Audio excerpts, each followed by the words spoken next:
Hello साथियों, स्वागत है आपका ग्रो क्लासेस में। चलिए, आज बायोलॉजी का डे 2 है। आज हम लोग देखेंगे कोशिका के बारे में। कोशिका को जानेंगे। कोशिका का खोज सबसे पहले किसने किया है, और कोशिका शब्द का प्रयोग किसने किया है, कोशिका का योगदान क्या है हमारे शरीर में। इस तरह से बनने वाले प्रश्नों को हम लोग आज देखेंगे। तो चलिए क्लास को शुरू करते हैं।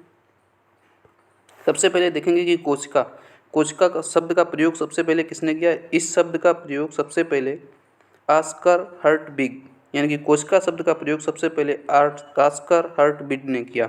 चलिए आगे देखते हैं। कोशिका एक कार्यात्मक और संरचनात्मक इकाई है। कोशिका जो है वो एक कार्यात्मक और संरचनात्मक इकाई है। कार्यात्मक कैसे? हमारे शरीर का जब निर्माण होता है तो सबसे पहले कोशिका का निर्माण होता है, तो इससे ये कार्यात्मक इकाई हो गई। कोशिका ही जब आगे वर्क करेगी तभी धीरे धीरे आगे ऊतक का निर्माण होगा, अंग का निर्माण होगा। इसी तरह से हमारे शरीर का निर्माण होता है। और क्रिया संरचनात्मक कैसे? तो कोशिका से ही हमारे शरीर की, कोशिका सबसे छोटा अंग है हमारे शरीर की संरचना का, इसलिए कोशिका हमारे शरीर का संरचनात्मक अंग भी हो गया। अब चलिए आगे देखते हैं। कोशिका सबसे पहले कोशिका की खोज किसने की? तो सबसे पहले कोशिका की खोज रॉबर्ट हुक ने की। रॉबर्ट हुक ने कोशिका की सबसे पहले खोज की। इन्होंने क्या खोजा? कोशिका, मृत कोशिका को सबसे पहले इन्होंने देखा। पेड़ की छाल, यानी कि किसी भी पेड़ की छाल लेके छीला और उसे काफ़ी दिनों को उसको एनालाइज किया। इसके बाद देखा कि उसमें एक छोटी छोटी रेखाएं जैसी हैं, तो उसका नाम उन्होंने कोशिका दे दिया। तो सबसे पहले कोशिका, मृत कोशिका की खोज किसने की? पेड़ की छाल से, यानी इसमें लिखा है देखो, पादपों से रॉबर्ट हुक ने सबसे पहले कोशिका की खोज की। और जीवित कोशिका की बात करें, जीवित कोशिका के बारे में, तो जीवित कोशिका की खोज एंटोनी वान लुवेनहोक, आप लोग याद रखेंगे, लुवेनहोक। जीवित कोशिका की खोज सबसे पहले लुवेनहोक ने की। किसमें की? जीवाणुओं या माइकोप्लाज्मा में इन्होंने सबसे पहले कोशिका को देखा। अब चलिए देखते हैं कोशिका से हमारे शरीर का निर्माण कैसे होता है। तो सबसे पहले हमारे शरीर में कोशिका का निर्माण होता है। फिर कई सारी कोशिकाएं मिलकर ऊतक का निर्माण करती हैं, फिर कई सारे ऊतक मिलकर अंग का निर्माण करते हैं, और कई सारे अंग मिलकर अंग तंत्र का निर्माण करते हैं, और अंग तंत्र मिलकर एक जीव बना देते हैं, यानी शरीर का निर्माण कर देते हैं। चलिए बात करते हैं आगे। कोशिका विज्ञान। कोशिका विज्ञान को क्या कहा जाता है? साइटोलॉजी। साइटोलॉजी क्या है? कोशिका विज्ञान। इसमें कोशिकाओं का अध्ययन किया जाता है।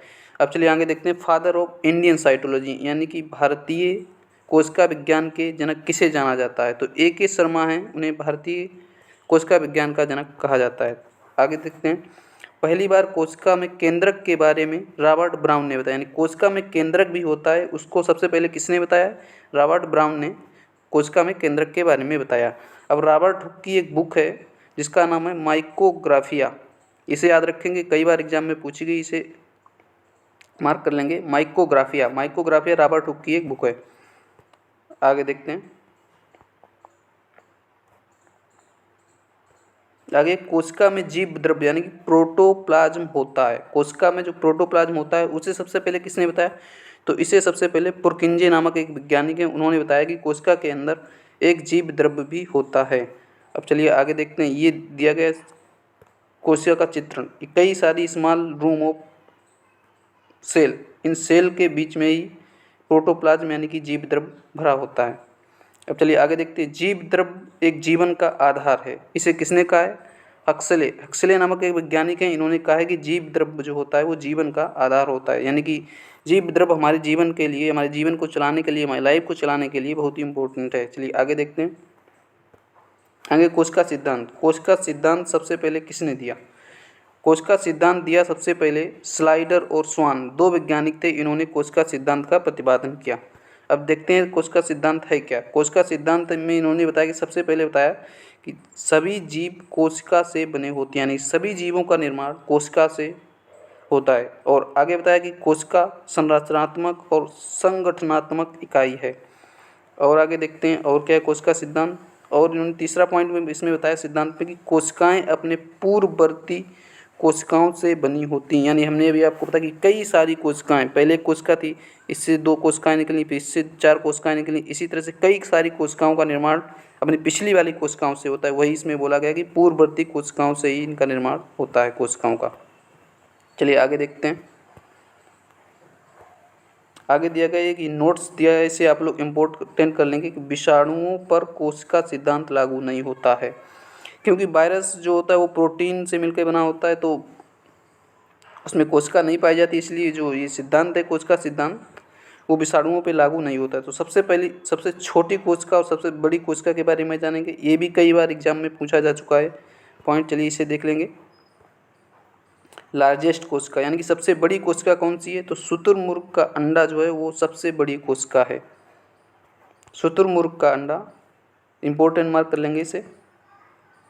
शुतुरमुर्ग का अंडा है वो सबसे बड़ी कोशिका है। सबसे छोटी कोशिका कौन सी है, जीवाणु यानी कि बैक्टीरिया यानी कि माइकोप्लाज्मा जिसे बोलते हैं, वो सबसे छोटी कोशिका है।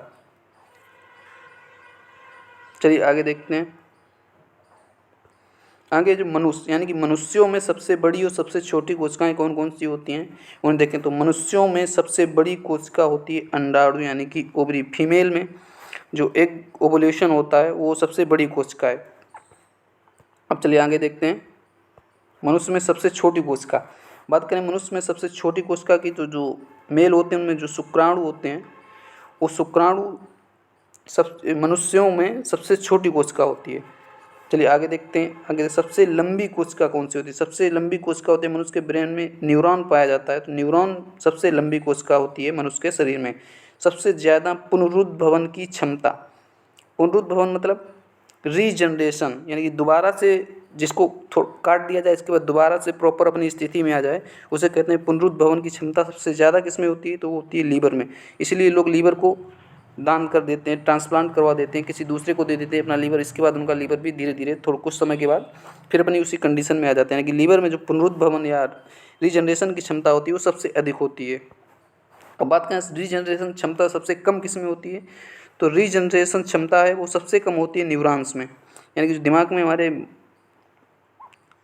ब्रेन में जो न्यूरॉन पाए जाते हैं उन वो रीजनरेशन की क्षमता उनमें सबसे कम होती है। यानी कि एक बार डैमेज हुआ मतलब डैमेज, फिर इसके बाद वो दोबारा कभी भी अपनी पुरानी स्थिति में नहीं आएगा। अब चलिए आगे बात करते हैं अगले पॉइंट की। अगला पॉइंट है हमारा जीवन की मूलभूत इकाई क्या है। अभी प्रश्न देख लेंगे, जीवन की मूलभूत इकाई क्या है। जीवन की मूलभूत इकाई है कोशिका। यानी कोशिका से ही सबसे पहले हमारे शरीर में किसका निर्माण हुआ, कोशिका का निर्माण हुआ। फिर कई सारी कोशिकाएं मिलकर ऊतक का निर्माण कर रही हैं।